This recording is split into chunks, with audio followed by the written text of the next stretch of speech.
परिवहन विभाग ने राजीव गांधी स्वरोजगार योजना के तहत विभाग में हायरिंग आधार पर लगाई जाने वाली ई टैक्सी के लिए पात्रता नियम में बदलाव किए हैं और साथ ही 30 नवंबर 2023 को जारी किए स्टैंडर्ड ऑपरेटिंग प्रोसीजर में अब बदलाव किया है। बदलाव क्या किए हैं इसके बारे में भी आपको बताएंगे।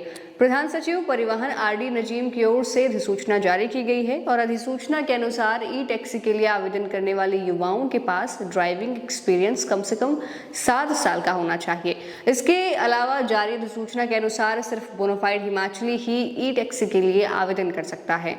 आवेदक की आयु कम से कम 23 साल होना जरूरी है। साथ ही एक परिवार में सिर्फ एक ही व्यक्ति को आवेदन करने की अनुमति होगी। यदि आवेदक 12वीं पास है तो उसके पास 7 साल का ड्राइविंग एक्सपीरियंस होना जरूरी है और यदि आवेदक सिर्फ 10वीं पास है तो ड्राइविंग एक्सपीरियंस 10 साल का होना चाहिए। उसके पास वैलिड ड्राइविंग लाइसेंस के अलावा आधार कार्ड और बेरोजगारी का प्रमाण पत्र भी होना जरूरी है। यदि आवेदक किसी आरक्षित वर्ग से है तो इसका सर्टिफिकेट भी अलग से चाहिए। जैसे कि हमने आपको पहले भी बताया कि परिवहन सचिव ने इससे पहले 30 नवंबर 2023 को जारी किए स्टैंडर्ड ऑपरेटिंग प्रोसीजर में अब बदलाव किया है।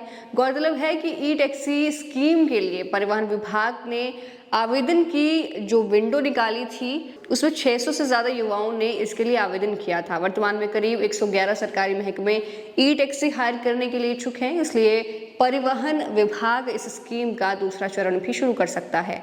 मुख्यमंत्री ने राजीव गांधी स्टार्टअप योजना के तहत कुल 680 करोड़ खर्च करने का ऐलान किया है।